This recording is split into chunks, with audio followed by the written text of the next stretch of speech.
하나님의 말씀 출애굽기 23장 14절부터 16절 말씀,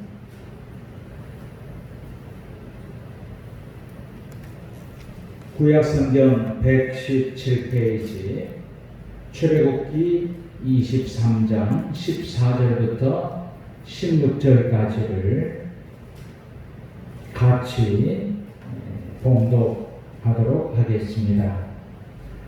너는 매년 3번 내게 절기를 지킬지니라.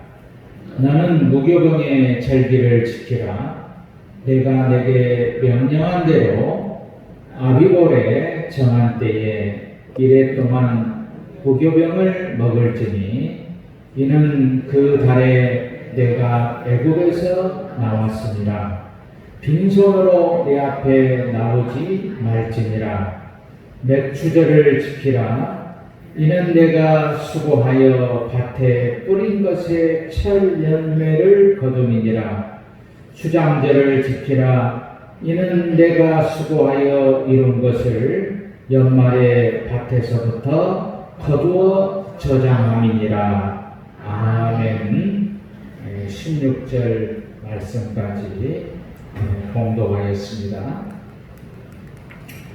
오늘 시간에는 축복의 문, 그런 제목으로 말씀을 봉독하도록 하겠습니다. 비대면 예배를 드리기 때문에 일단은 찬송을 좀 축소하고 바로 말씀을 선포하도록 하겠습니다. 세계 2차 대전 나치 수용소에서 있었던 일입니다. 수많은 사람들이 고통과 좌절과 절망을 이기지 못하고 죽어갔습니다. 그런데 이런 생지옥에서 건강하게 살아남은 사람들이 있었습니다. 살아남은 사람들의 공통점이 한결같이 감사하는 마음을 가진 사람들이었다고 하는 것이지요. 그토록 고통스러운 수용소 안에서 무슨 감사할 것이 있을까 할 수 있습니다.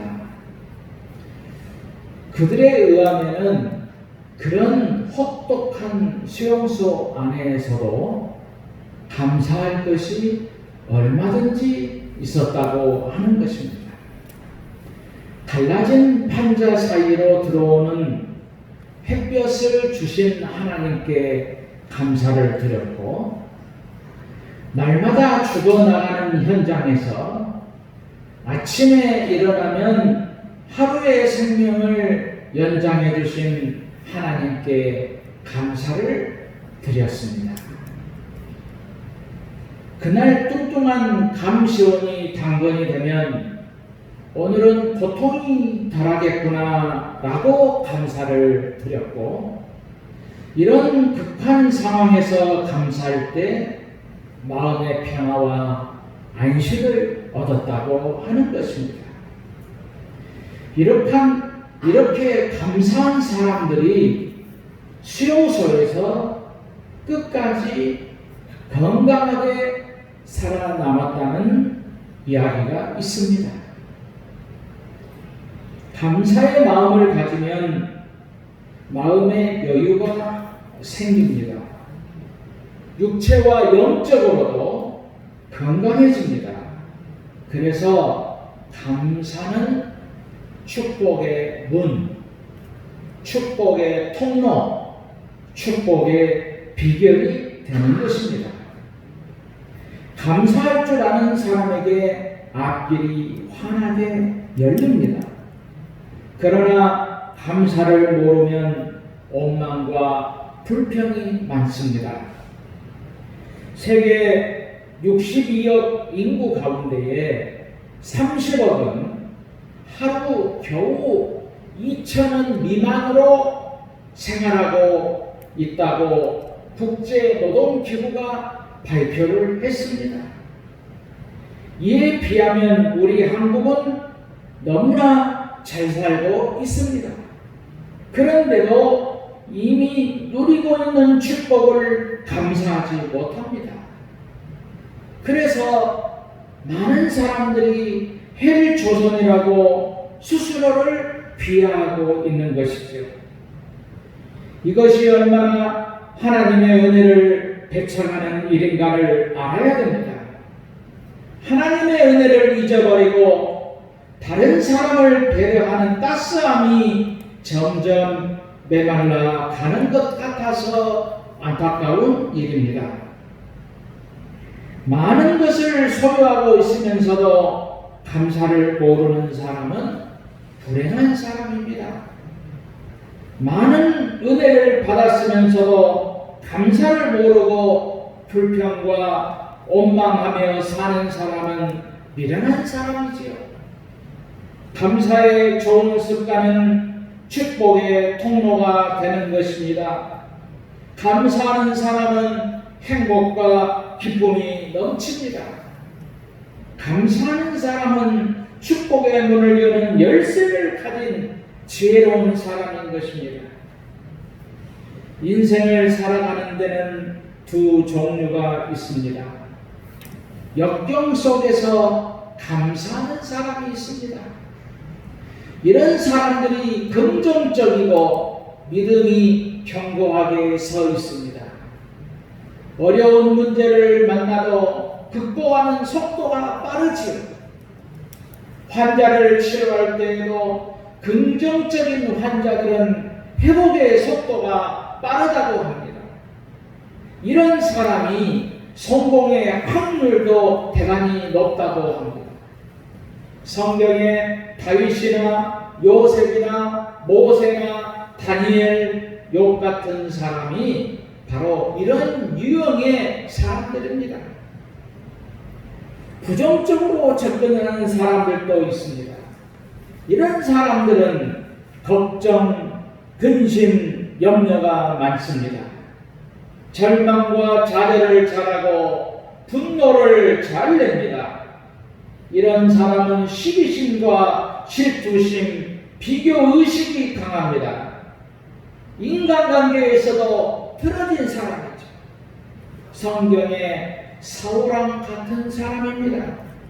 특히 감사를 모르는 사람일수록 부정적인 사고의 가옥에 갇힌 자신을 그렇게 갇히게 하는 사람인 것입니다. 여러분의 두 종류의 유형 중에 긍정인가 부정인가, 감사인가 원망인가 생각해 보시기를 바랍니다. 감사의 마음을 회복하셔야 됩니다. 감사는 축복의 통로가 되기 때문에 감사의 마음을 가지면 정신과 육체와 영적으로도 건강해진다는 사실을 우리가 기억해야 되는 것입니다. 오늘 본문 말씀에서 하나님은 이스라엘 백성들에게 매년 3가지 절기를 반드시 지키라고 하셨습니다. 그리고 절기를 지키는 방법도 구체적으로 말씀하셨습니다. 왜 절기를 지키라고 했나?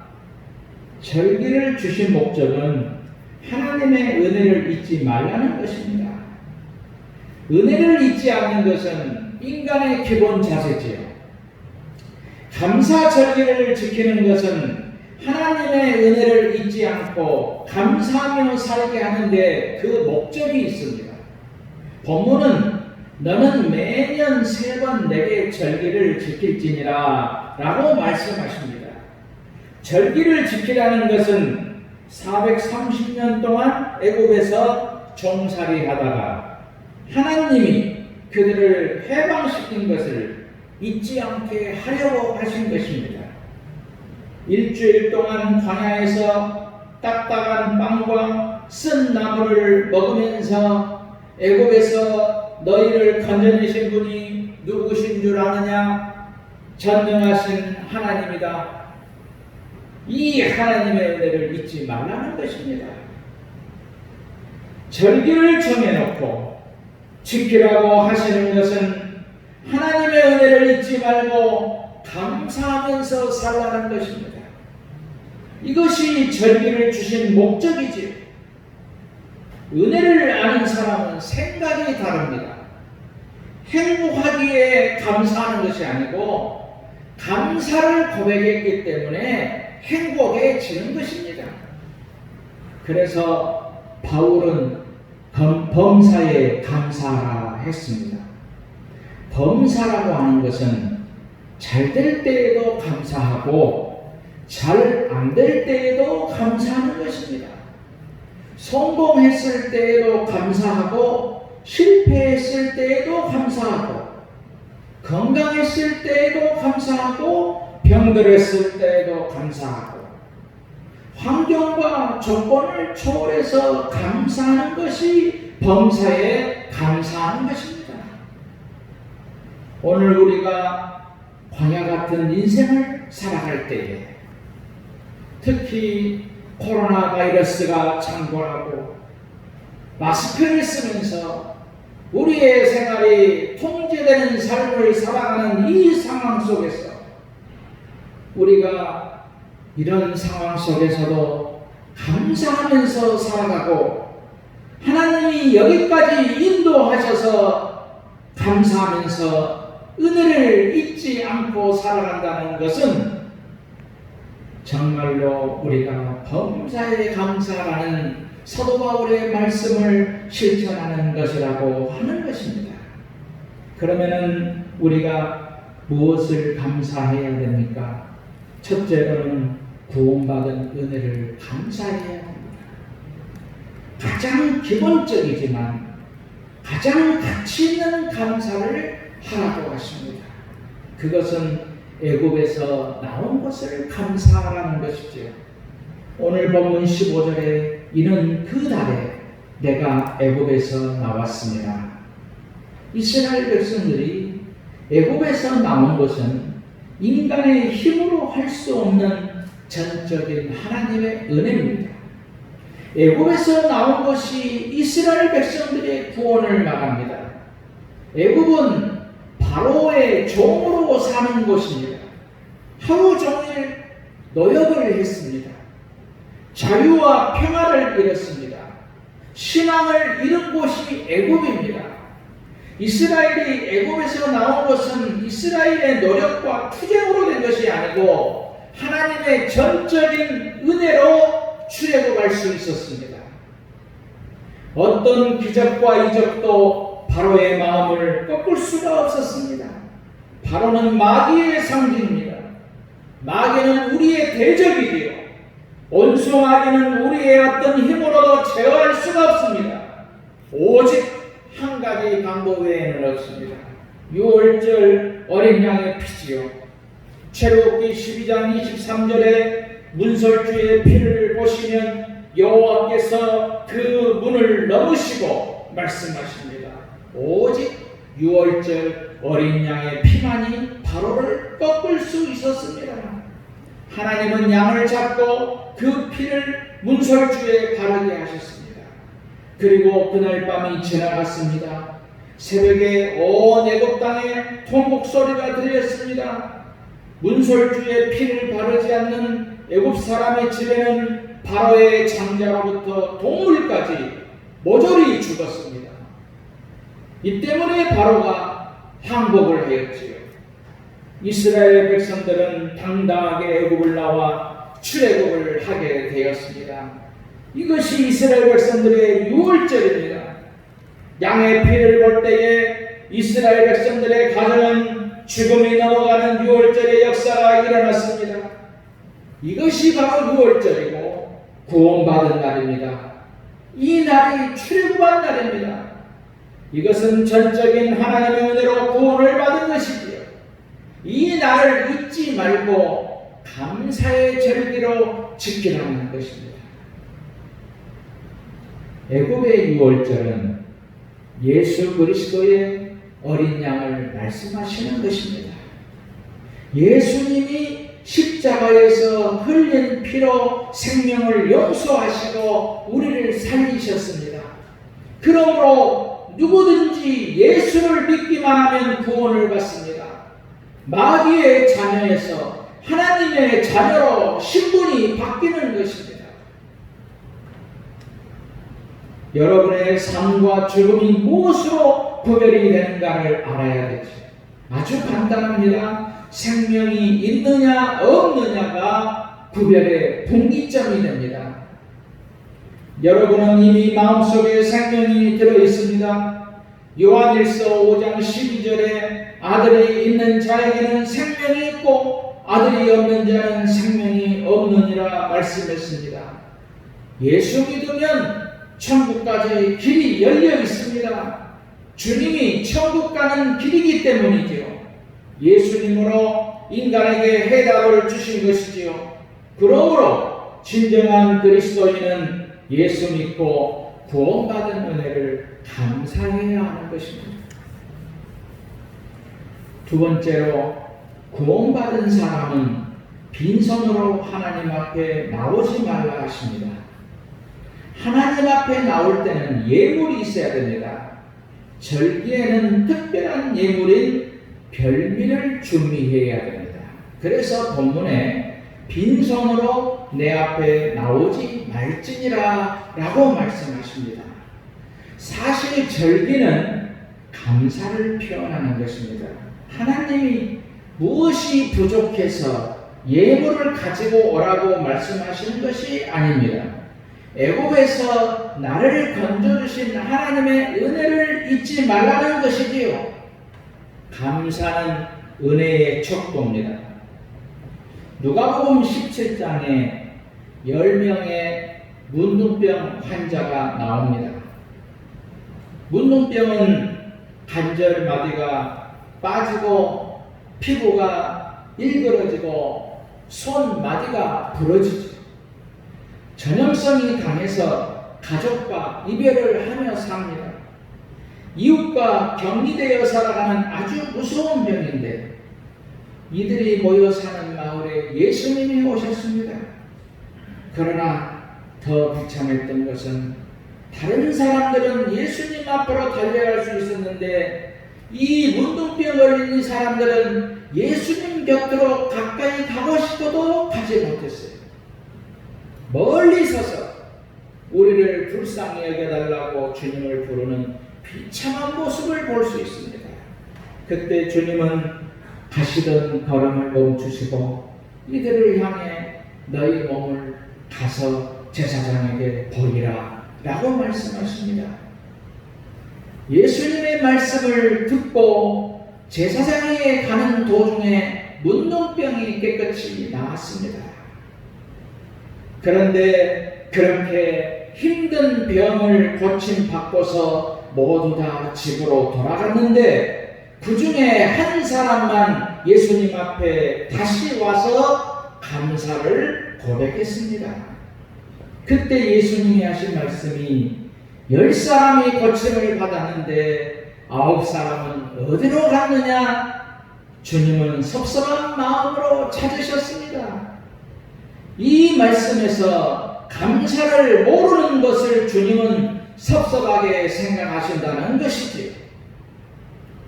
이들의 공통점은 모두가 믿음이 있었습니다. 믿음이 있었기 때문에 예수님이 가서 너희 몸을 제사장에게 보이라 했기 때문에 순종했습니다.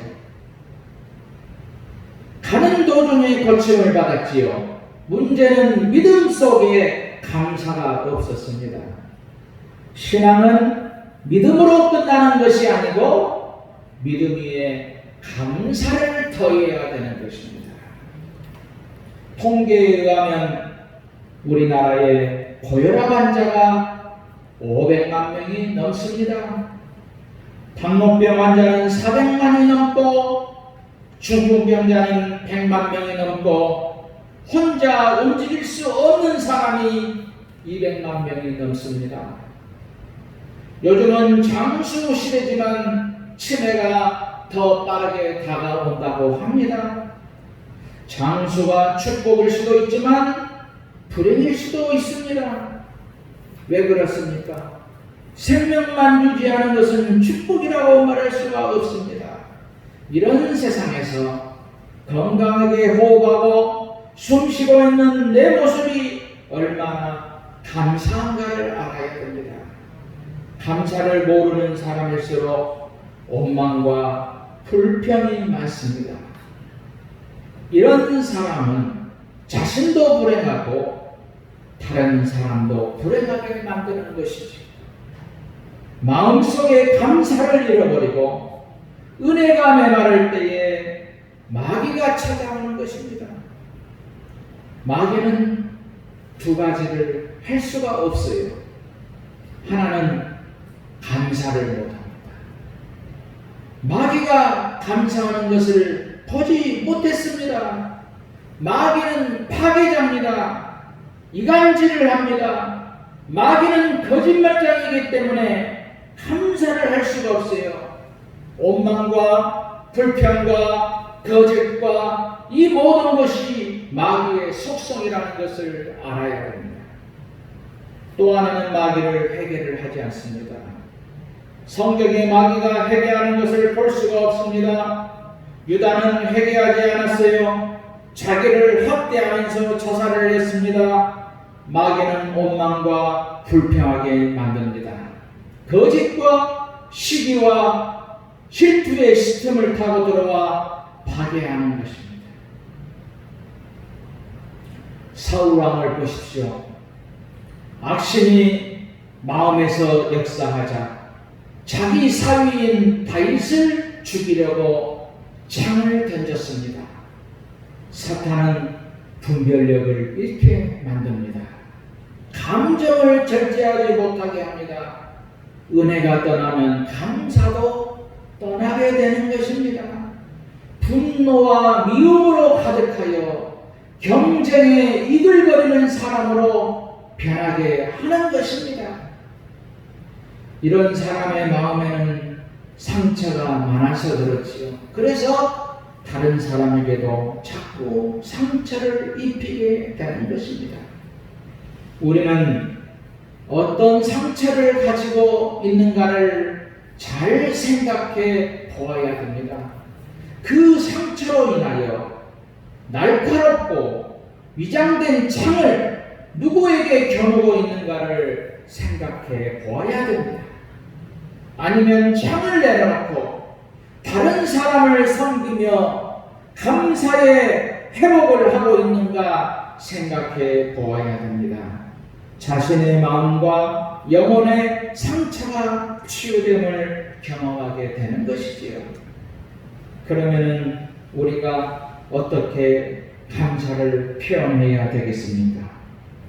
수고한 것으로 감사해야 됩니다.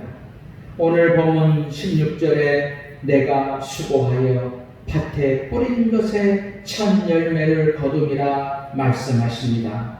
여러분이 일하고 땀 흘리고 수고하면서 얻은 것으로 하나님께 감사하라는 말씀입니다. 일하지 않고 불로소득으로 감사하지 않았습니다. 우리는 세 가지로 감사해야 됩니다. 영혼으로 하나님께 감사해야 됩니다. 마음과 삶으로 감사를 고백해야 됩니다. 소유로 감사를 드려야 됩니다. 감사는 축복의 문입니다. 진정한 감사는 입으로만 하는 것이 아닙니다. 마음으로만 하는 것도 아닙니다. 마음에 깨달은 감사를 입술로 감사해야 되고, 그리고 행동으로 옮길 때에 그것이 진정한 감사가 되는 것입니다. 그때에 축복의 열매가 만들어지는 것입니다. 감사는 축복의 통로입니다. 어떤 일을 만나도 감사하시기를 바랍니다. 그러면 여러분 평생을 가장 행복하게 살아가게 된다는 것을 깨닫는 성도들이 되시기를 주님의 이름으로 축원드립니다. 찬송가 340장을 부르시겠습니다. 340장 부르시면서 준비하신 예물을 하나님께 봉헌하시겠습니다.